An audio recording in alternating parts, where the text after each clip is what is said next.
बेहद खास एपिसोड में आपका स्वागत है। आज हम लोग अयोध्या में हैं और हमारे साथ है एक बेहद खास शख्स जिनकी जिम्मेदारी है कि यहाँ राम जन्मभूमि में एक बहुत भव्य मंदिर का निर्माण हो। राम टेम्पल कंस्ट्रक्शन के चेयरपर्सन श्री नृपेंद्र मिश्रा। नृपेंद्र जी, स्वागत है आपका and thank you so much for joining us. बहुत धन्यवाद। और आपने दिल्ली से अयोध्या आकर ये जो कष्ट किया है और इस शॉट को लेंगे, वो इसलिए भी बहुत महत्वपूर्ण है क्योंकि एक लंबे कवरेज में जो आपके चैनल से मिलेगा, उससे लोग जान सकेंगे कि वास्तविक निर्माण कार्य कहाँ तक पहुँचा। जी वाकई में, और यहाँ पे आने की इजाज़त बहुत कम मिलती है, सिक्योरिटी के काफ़ी कंसर्न्स हैं, तो आपने हमें यहाँ पे बुलाया, इजाज़त दी, इसके लिए बहुत बहुत शुक्रिया। इस वक्त सारे देश की नज़र आप पे है, सब जानना चाह रहे हैं कि यहाँ राम जन्मभूमि में जो मंदिर निर्माण का कार्य है वो कहाँ तक पहुँचा है, और आप जिनकी जिम्मेदारी है कि इस मंदिर निर्माण के कार्य को अंजाम दिया जाए, आप कितने संतुष्ट हैं इस वक्त जो काम चल रहा है? देखिए, जो कार्यक्रम की तिथियाँ हैं और जिसके अनुसार कि हम लोगों ने एक तरीके से घोषणा की है कि दिसंबर 2023 में श्रद्धालुओं को दर्शन करने का अवसर मिल सकेगा, तो उसको अलग अलग हिस्से में जब उसकी तिथियां जो हैं प्रोजेक्ट इम्प्लीमेंटेशन की रखी गई हैं, तो वो जिस प्रकार से है हम उसके अनुकूल हैं, उसके अनुसार हैं। मैं आपको एक बात बताऊं कि यहाँ सबसे बड़ा जो चुनौती भरा कार्य था वो था जो यहाँ की सॉइल थी। ये पूरे इलाके में जो आप देख रहे हैं, ये यहाँ की जो भूमि थी उसका जब परीक्षण किया गया तो ये बताया कि ये तो पूरा डेब्री है, एक तरीके से आप समझें कि वास्तविक सॉइल नहीं है। तो जब विशेषज्ञों ने, हमारे इंजीनियर विशेषज्ञों ने देखा, और उस विशेषज्ञों की टोली में आईआईटी के बड़े बड़े लोग थे और CBRI central building research institute के लोग थे, तो उन लोगों ने कहा कि इसके लिए तो हमको पूरी जो ज़मीन है इसको 15 मीटर तक खोदना पड़ेगा। तो आज आप देख के अनुमान नहीं लगा सकते कि कितने नीचे एक तरीके से कुआं बन गया था। ये पूरा इलाका कुआं सा बन गया था, जिसमें कि हम लोगों को पहले खोद के ये मिट्टी हटानी पड़ी, तो ये सारी मिट्टी इस तरफ गई। उस स्थान को एक शब्द है जो आया है कि इंजीनियर्ड फिल। इंजीनियर्ड फिल का मतलब ये है कि जो हमारे इंजीनियर विशेषज्ञ थे, उन्होंने विशेष गुणवत्ता की ज़मीन यानी भूमि, सॉइल, वो उन्होंने चुना, जिसमें कि सीमेंट, फ्लाई ऐश और केमिकल्स मिक्स हुए और सॉइल हुआ। तो और वो अच्छी मिट्टी को लिया गया, वह मिल करके इसको फिल किया गया। जब उसे फिल किया गया तो आप ये समझें कि इससे करीब करीब, जहाँ आज आप देख रहे हैं लोग खड़े हैं, इससे 1.5-2 मीटर नीचे तक फिल किया गया। उसका थोड़ा सा अनुमान इससे हो सकता है, जो ये मिट्टी का हिस्सा है, कि यहाँ पर जो है वो इंजीनियर्ड फिल अगर देखा जाता तो इसी स्तर पे वहाँ तक गया होता। तो उस इंजीनियर्ड फिल को जब फिर उसकी टेस्ट हुआ, तो एक आप यूँ सामान्य नागरिक को, आपके श्रोता को यह एहसास होना चाहिए कि एक चट्टान बना दी गई। एक बहुत बड़ा चट्टान पूरे मंदिर परिसर में बना। पर मैं ये शुरू में पढ़ रहा था कि सीमेंट का इस्तेमाल ना हो।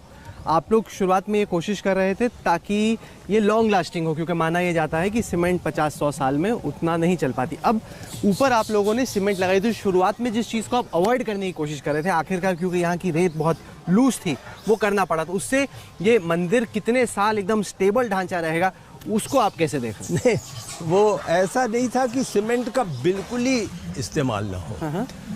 जो बिल्कुल इस्तेमाल नहीं होना था वो था स्टील। स्टील का इस्तेमाल नहीं होगा, सीमेंट का न्यूनतम इस्तेमाल होगा जी। तो इसमें जो सीमेंट बनाई गई वो लगभग 20% से कम रखा गया। अच्छा। और बाकी चीज़ें जो थीं, जिसमें मैंने बताया कि फ्लाई ऐश था जिसको जोड़ा गया, उसमें अन्य केमिकल थे उन्हें लिया गया और मिट्टी ली गई। उन सब को ले करके तो हमारी जो इसकी लॉन्जेविटी थी, जो एक जीवन काल था, उसमें कोई समझौता नहीं हुआ। हम इसको 1000 वर्ष के अनुसार प्लानिंग कर रहे हैं। 1000 साल जी।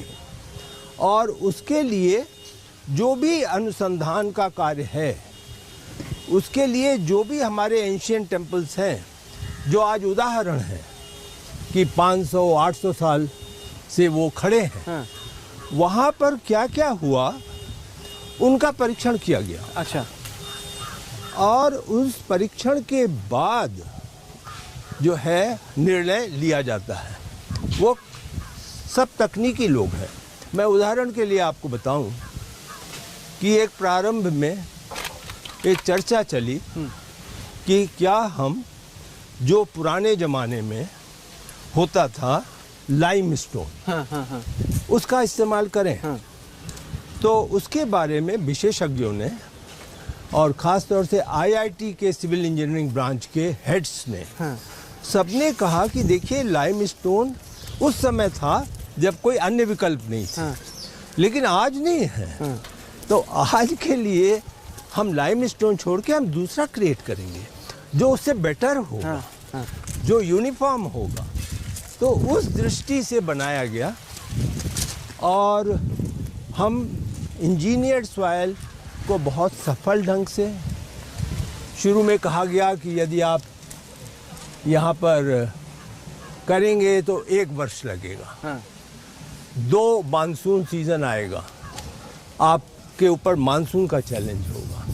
लेकिन यह एक खुशी की बात है, L&T और TCE जो हमारे प्रोजेक्ट मॉनिटरिंग के हेड हैं, इस कार्य को उन्होंने पूरा संपन्न। और चैलेंजेस काफी रहे क्योंकि कोविड भी रहा बीच में, जी हाँ, मानसून भी रहा। तो चैलेंज मतलब भगवान जी आपका पूरा एकदम टेस्ट ले रहे हैं। हाँ, पूरा टेस्ट ले रहे हैं। ये आपने जो शब्द इस्तेमाल किया है वो बिल्कुल सही है कि इस मंदिर के बनाने में जितनी चुनौतियां आ सकती हैं वो लगभग हर कदम पे आती। एक रुचि का स्थान ये है, आपको केवल ये जो है ये एक कुआं है और इसको कहते हैं सीता कूप। इसके बारे में किताबों में, आर्टिकल्स में खूब किताब पढ़ा में। है।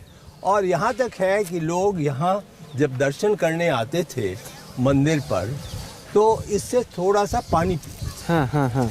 तो यह तय हुआ कि हम इसकी पूरी तरह रक्षा करेंगे। हाँ।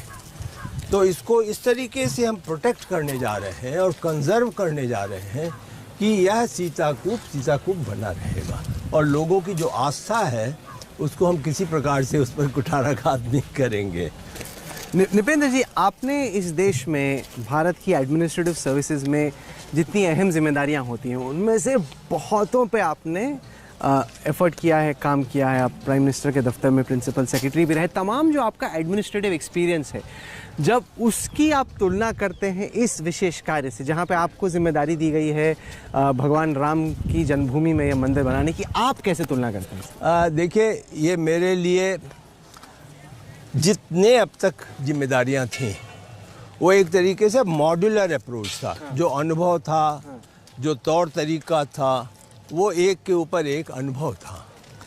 इसका जो इंटरेस्ट ग्रुप है, जो स्टेक होल्डर है, जो इन्फ्लुएंशियल वॉइस है, वो बिल्कुल अलग है। इसमें अयोध्या है, अयोध्या के हर वर्ग के लोग हैं, साधु समाज हैं, अयोध्या के श्रद्धालु हैं, फिर पूरी उत्तर प्रदेश की कैचमेंट एरिया है।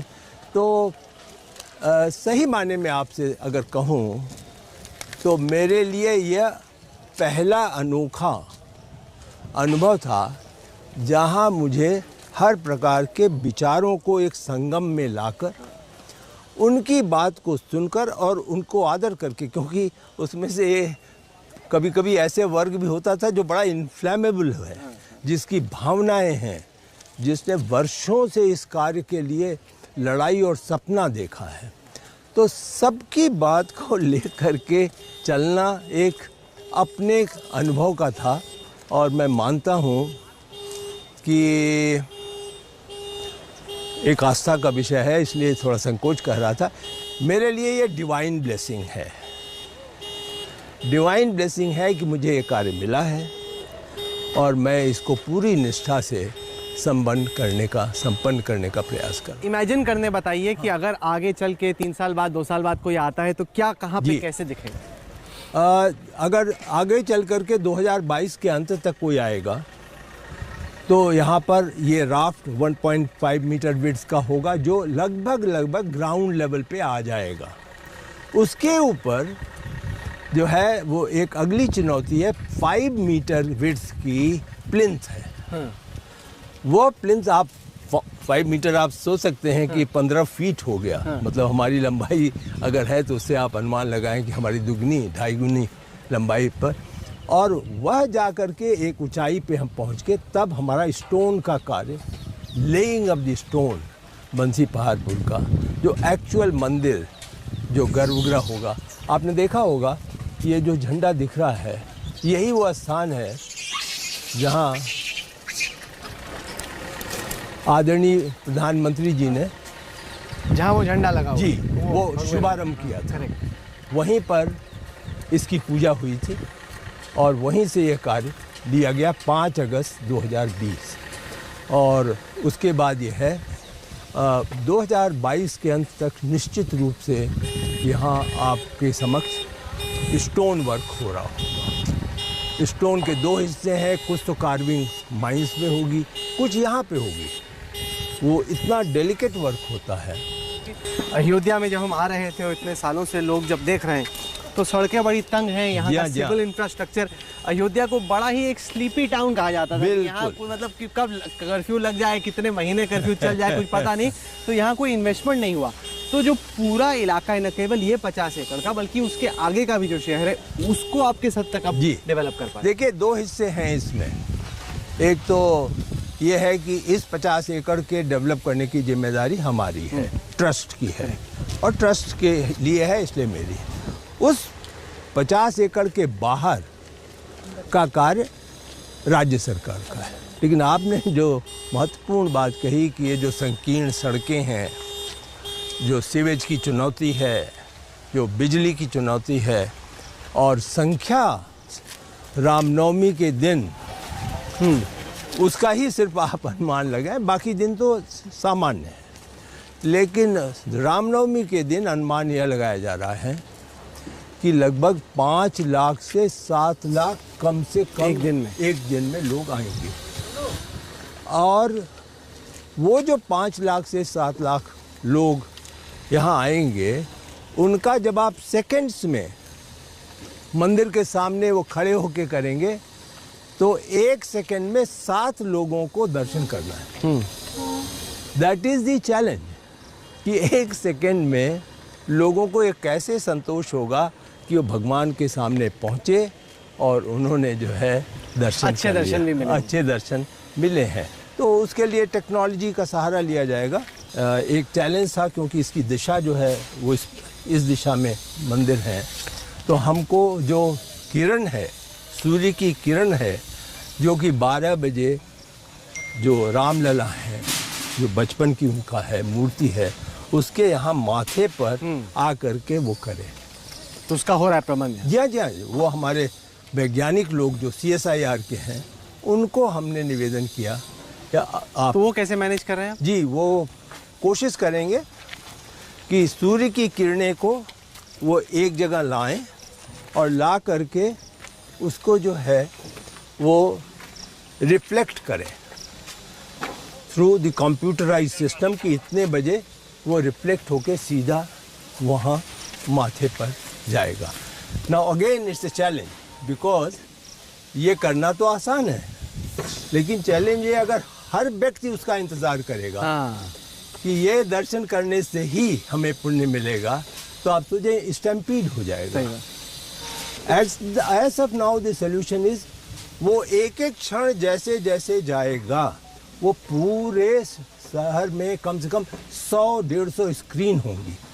जिन पे लोगों को पता लग जाएगा कि ये सूर्य की किरण आ रही है और ये जन्म के लिए 12 बजे दिन पे वहाँ सिमरन, पहुंचेगा। 21वीं सदी का एकदम मंदिर लग रहा है कि मतलब बन रहा है पुरानी आस्था के साथ, इतिहास से भरा हुआ, लेकिन मॉडर्न टेक्नोलॉजी का इस्तेमाल। जी। तो अभी पीएम हुए या फिर उत्तर प्रदेश के चीफ मिनिस्टर हो, वक्त वक्त पे रिपोर्ट लेते रहते हैं या एक तरीके से आउटसोर्स कर दिया या लगातार रिपोर्टिंग चल रही है? देखिए, रिपोर्ट तो नहीं लेते, टू बी ऑनेस्ट, न स्टेट गवर्नमेंट, क्योंकि उन्होंने कहा है ये तो अब ट्रस्ट का कार्य है, कोर्ट का निर्णय है, ट्रस्ट का कार्य है।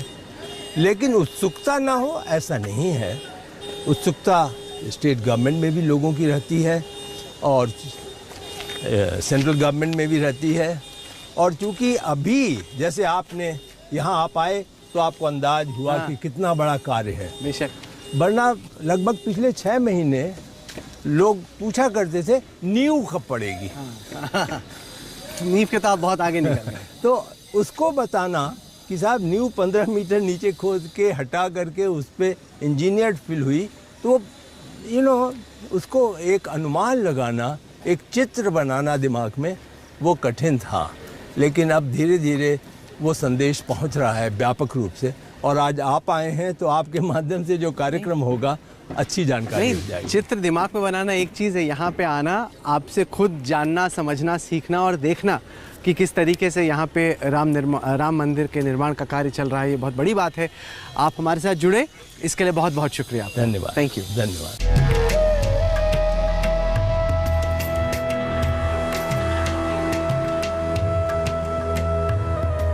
भगवान राम की जो मूर्ति पहले कई दशक तक एक तरपाल के अंदर पड़ी हुई थी, अब उसे इस अस्थाई मंदिर में रखा गया है और उनके लिए एक भव्य मंदिर के निर्माण का कार्य यहाँ अयोध्या में चल रहा है। इस वक्त हमारे साथ चंपत राय जी हैं, जो कि जनरल सेक्रेटरी हैं टेम्पल कंस्ट्रक्शन कमेटी के। चंपत जी, स्वागत है आपका। चंपत राय जी, तो चंपत राय जी, ये बताएं कि अब तक का जो काम रहा है, तमाम चैलेंजेस रहे, लेकिन अब हम जहाँ पे पहुँचे हैं उससे आप कितने संतुष्ट हैं, जिस तरह से यहाँ पर राम मंदिर के निर्माण का काम चल रहा है?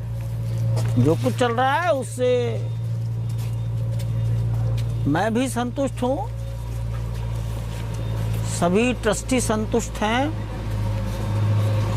और जो आ रहा है, देख रहा है, वो भी संतुष्ट हैं। हमने इस निर्माण कार्य को अयोध्या के लगभग 100 से अधिक संतों को दिखाया है, वो सब संतुष्ट हैं।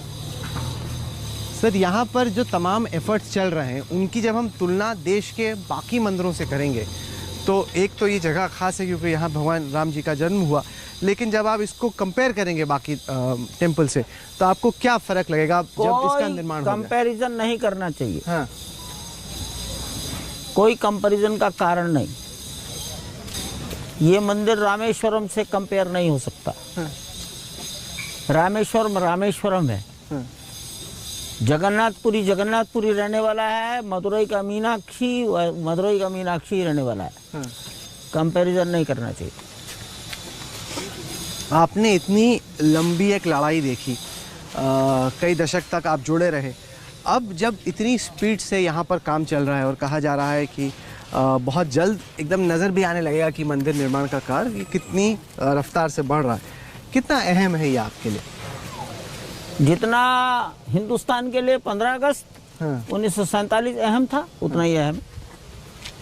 जो भाजपा के राजनीतिक प्रतिद्वंदी हैं वो कहते हैं कि इस मंदिर निर्माण का जो टाइम टेबल है वो चुनाव के शेड्यूल को ख्याल में रख के डिज़ाइन किया गया है कि 2023 दिसंबर तक बन जाए, अप्रैल मई में चुनाव हो जाए और बीजेपी को इस मंदिर निर्माण का फ़ायदा चुनाव में मिल जाए। इसको आप कैसे देखते हैं? कुछ भी नहीं देखते, उनको एक कसक बने ही रहने वाली है, तो मैं क्या कर सकता हूँ। हाँ। कई बार एक कहावत है हाँ। कि बिल्ली को रात में मांस के चीथड़े दिखाई देते हैं। हाँ। तो कुछ लोगों को केवल चुनाव दिखाई देता है। सर, हमने साथ में देखा जिसको सपा ने, आम आदमी पार्टी ने मुद्दा ही बनाने की कोशिश की कि जब लैंड एक्वायर की जा रही थी इस परिसर के इर्द गिर्द, तो ट्रस्ट से जुड़े हुए कुछ लोग, कुछ पॉलिटिकल पार्टी से जुड़े हुए लोगों पे आरोप लगा कि उन्होंने मुनाफा वसूली की कोशिश की, कि अपना फ़ायदा निकालने की कोशिश की। इसको आप जनरल सेक्रेटरी के तौर पे कैसे देखते हैं चंपत? बेवकूफ़ी। और मैंने इसका उत्तर कभी नहीं दिया। वो पत्रकार ही बेवकूफ़ हैं जिन्होंने इसको आगे बढ़ाया। कैसे बेवकूफ़ी? मूर्ख। महामूर्ख। अब खत्म कैसे हो गया? इसलिए इस प्रश्न का कोई उत्तर नहीं, इस प्रश्न का उत्तर समाज देगा। अपने आप कैसे खत्म हो गया, मर कैसे गया विषय? किसने मारा? वो तो प्रूव ही नहीं हुई, कभी सीबीआई की मांग कर रहे थे वो जांच की। All foolishness. हाँ, चंपत राय जी, इस वक्त जो आपकी जिम्मेदारी है वो एक ऐसी जिम्मेदारी है जो कि साधु समाज से जुड़े हुए देश में तमाम सैकड़ों लोग होंगे जो चाहते कि कहीं ना कहीं उनको जिम्मेदारी दी जाती। आपके नसीब ये जिम्मेदारी आई है, तो आपके लिए ये बात कितनी अहम है कि आप एक ऐसे कार्य को अंजाम दे रहे हैं जो हर आदमी जुड़ के करना चाहता था, खास तौर से साधु समाज। मैं हूँ कि नहीं हूँ, अरे मैं नहीं रहूँगा, कोई दूसरा आएगा। ये एक ऐसी प्रक्रिया है जो इंजीनियर्स के हाथ में है। अब मेरे कारण इसका कुछ नहीं होना है। इस मंदिर के निर्माण को हिंदुस्तान की इज्जत से जोड़िए। ये मंदिर, ये हिंदुस्तान की, ये राष्ट्र की प्रतिष्ठा का मंदिर है। चंपत राय जी, आप जुड़े हमारे साथ, आपने वक्त निकाला, इसके लिए बहुत बहुत शुक्रिया।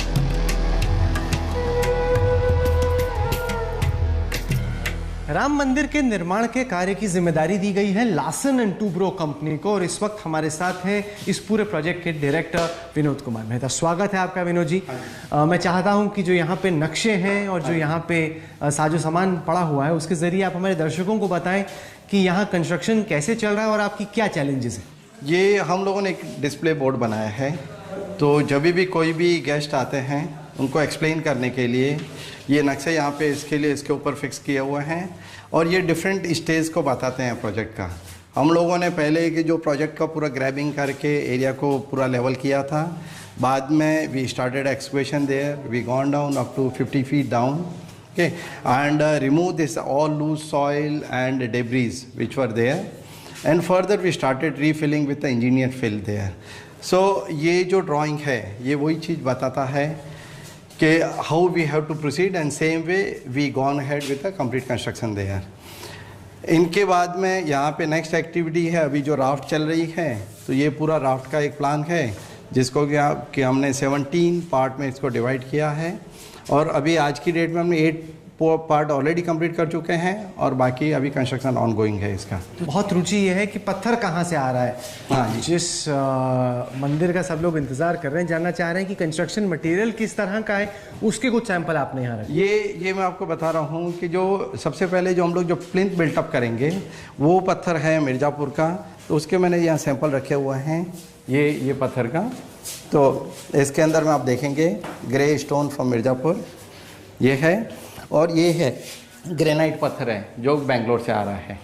तो इन सब चीज़ों का जब ये पत्थर आएंगे इनके बड़े बड़े ब्लॉक कटिंग होंगे, और इसी हिसाब से इसका फिक्सिंग अरेंजमेंट है इसका। तो इसकी क्या खासियत है जिस तकनीक का आप इस्तेमाल कर रहे हैं इसको बनाने के लिए? अंदर में एक ही चीज़ है कि आप कहीं पे भी इनके जॉइंट सीधे नहीं हैं, पूरा इसको स्टैगर्ड जॉइंट बोलते हैं। आप चाहे वर्टिकल ले लें चाहे हॉरिजेंटल ले लें, आप हॉरिजेंटल यहाँ से देखेंगे तो कोई भी एक भी जॉइंट आपस में नहीं मिल रहा है, एक चीज़। सेकेंड, एक पत्थर दूसरे पत्थर से स्टोन की हम लोग इसके अंदर लगाते हैं और उससे उसको फिक्स करके रख रहे हैं। ये सारा आइटम है वो अप्रूवल प्रोसेस में है कि जो कि जैसे ब्रिक्स है, ब्रिक्स भी यहाँ पे स्पेसिफिक ब्रिक्स जो काफ़ी स्ट्रेंथ वाली काम आएगी। तो साधारण ब्रिक्स और इसमें क्या फ़र्क है, कितना फ़र्क है? साधारण ब्रिक्स जैसे आती है कि जिसका स्ट्रेंथ 7.5 MPa बोला जाता है, और यहाँ पे हम लोग 20 MPa तक का यूज़ में लेंगे। क्या इनको स्पेशल क्या बनाता है? मतलब ये हम लोग मेरठ, कानपुर में जहाँ पे भी कि जो इतनी स्ट्रेंथ वाली ब्रिक बनती है वहाँ से हम लोग सोर्स कर रहे हैं इसको। तो ये है बंसी पारपुर स्टोन, पिंक स्टोन, उसके ये सैंपल्स हैं। इन सारे पत्थर के बड़े बड़े ब्लॉक आएंगे और उसके ऊपर में पूरी जो भी कार्विंग होगी, हिंदी में जिसको घड़ाई बोला जाता है, उसके लिए पहले कॉलम होंगे। एक कॉलम जो भी है कि वो करीबन 19 से 20 फीट हाइट का है, तो वो 6 से 7 पीसेज में आएंगे उनको। उसके बाद में बीम आएगा, फिर स्लैब आएगा। इसी हिसाब से हम लोग बिल्टअप करते हुए, ये हमारा टेम्पल ग्राउंड प्लस 2 फ्लोर का टेम्पल है। तो मैं चाहता हूँ कि अब आप हमें प्रोजेक्ट साइट पे लेके चलिए, अपनी थोड़ा सा टीम से भी मिलवाइए और दिखाइए कि क्या चैलेंजेस आ रहे हैं इसको बनाने में, क्योंकि लोग चाह तो रहे हैं कि बने, लेकिन ज़मीन पे क्या वास्तविक चैलेंज आ रहे हैं उसका थोड़ा आप हमें बताइए प्लीज़।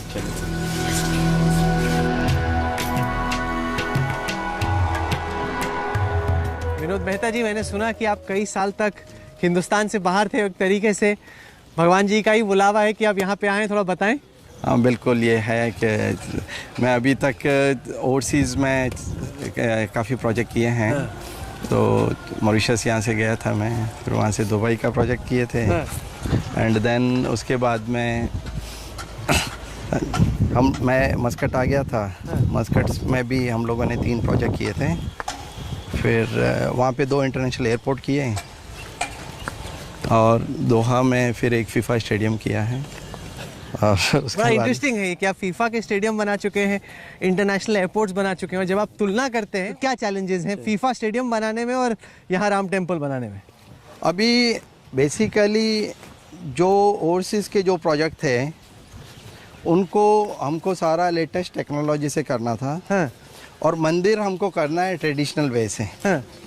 तो यहाँ पे हम लोग नेचुरल जो भी चीज़ें हैं उसी को यूज़ में लेना है कि लाइक ये हमारा टेम्पल प्रोजेक्ट के अंदर में हमको खाली पत्थर यूज़ में लेना है। We are not going to use any concrete in the super structure, और कोई स्टील भी काम में नहीं लेना है। तो ये जो पत्थर के काम वगैरह एंशिएंट टाइम से आए हुए हैं उसी हिसाब से इसको पूरा कंस्ट्रक्शन लेना है। और इसका जो डिज़ाइन रिक्वायरमेंट है जिसको हम लोग बिल्ड कर रहे हैं 1000 साल के लिए है ये। हाँ। तो जब स्टेडियम बनता है या एयरपोर्ट बनता है तो वो कितने साल चलता है? वो नॉर्मली कंक्रीट का जो डिज़ाइन रहते हैं वो 100 से 150 साल तक के लिए उसका टेस्टिंग होता है उसके लिए। अच्छा, ये जहाँ वो भगवा ध्वज लगा हुआ है, हाँ जी, ये है गर्भगृह। ये गर्भगृह है। मतलब जब आखिरकार ये बन जाएगा, हाँ जी, तो जितने भी लोग आएंगे वो वहाँ पे आके बिल्कुल यहाँ पे रामलला की जो है मूर्ति प्रस्थापित रहेगी, यहाँ पे स्थापित करेंगे इसको। तो अभी आप डेडलाइन क्या मान के चल रहे हैं? जो लोग इस वक्त आपको देख रहे हैं, अगर वो सोच रहे हैं कि कब यहाँ पे आके उनके लिए संभव होगा कंप्लीटेड राम टेम्पल में दर्शन करना, तो क्या तारीख बताएंगे? अभी मैं तो यही बोल सकता हूँ, जो हमारा जो कॉन्ट्रेक्चुअल रिक्वायरमेंट है उसके हिसाब से 23 में कंप्लीट करना हमको, 2023 में, और उसी हिसाब से हम आगे चल रहे हैं। उसी हिसाब से हमने वो इंजीनियरिंग पूरा प्रोग्राम वगैरह बनाया है, and we are moving forward and we are on the track. खासतौर से दुबई से आपको लाया ही इस काम के लिए गया है। शुभकामनाएं हमारी आपको और आपकी पूरी टीम को। बहुत बहुत थैंक यू, धन्यवाद।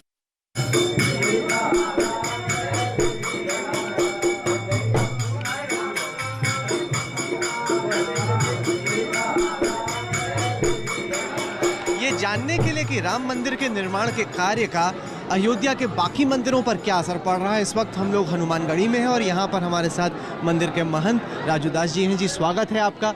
पूरे देश में इस वक्त नज़र है राम मंदिर के निर्माण के कार्य पे।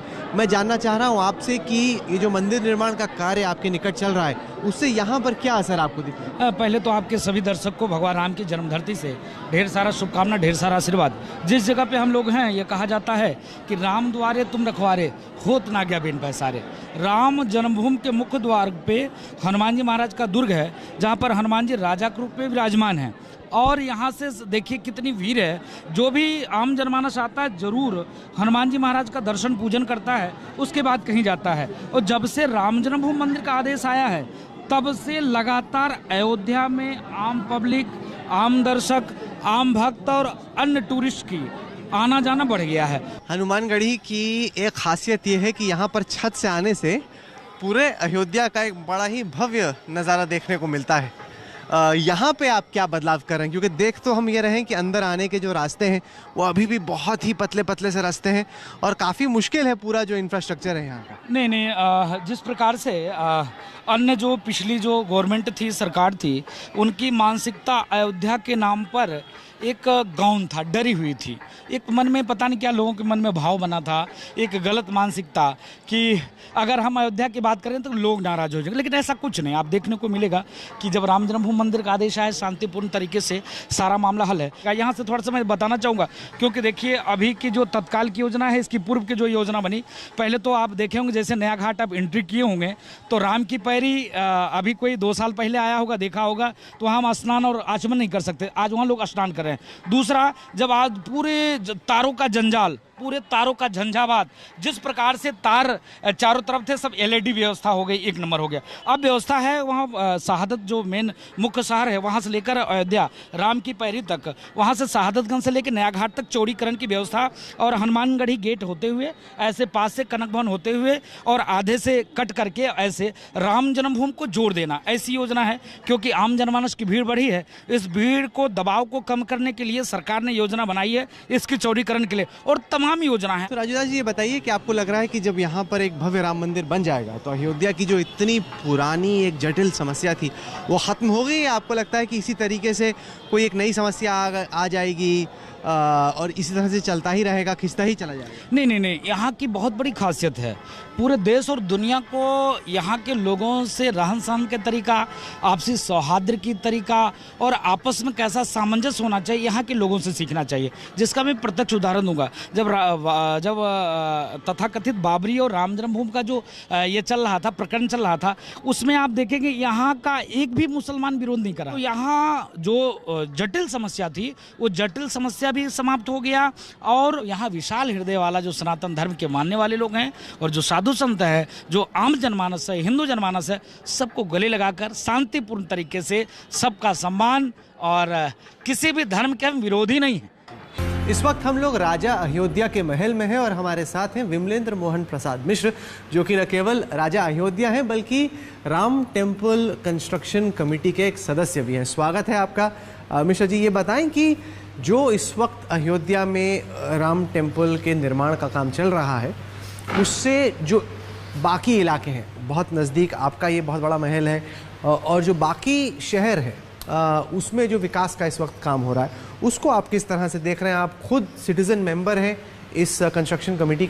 पहली बात तो मैं ये कहना चाहूँगा आपसे कि मैं राजा नहीं हूँ। हाँ। मेरे ग्रैंडफादर लास्ट राजा अयोध्या थे, मैं उनका उत्तराधिकारी हूँ, लेकिन आप मुझे राजा कहकर ना पुकारें, मैं भारत का एक सामान्य नागरिक हूँ। दूसरा जो आप कह रहे हैं कि अयोध्या के प्रॉस्पेक्टिव पे क्या होगा, तो अयोध्या मैं समझता हूँ कि विश्व की सबसे बड़ी धार्मिक नगरी के रूप में स्थापित होने जा रही है। और मैंने आपको बताया है कि जो है ये विश्व की सबसे बड़ी धार्मिक नगरी के रूप में इस्टेब्लिश होने जा रही है। यहाँ पर्यटन बढ़ेगा, रोजगार बढ़ेगा, बाहर से लोग आएंगे। इस वक्त ही अयोध्या में जो है पर्यटकों की संख्या बहुत बढ़ गई है, और मेरे ख्याल से कि प्रतिदिन 20 से 25 हज़ार पर्यटक आज भी आते हैं।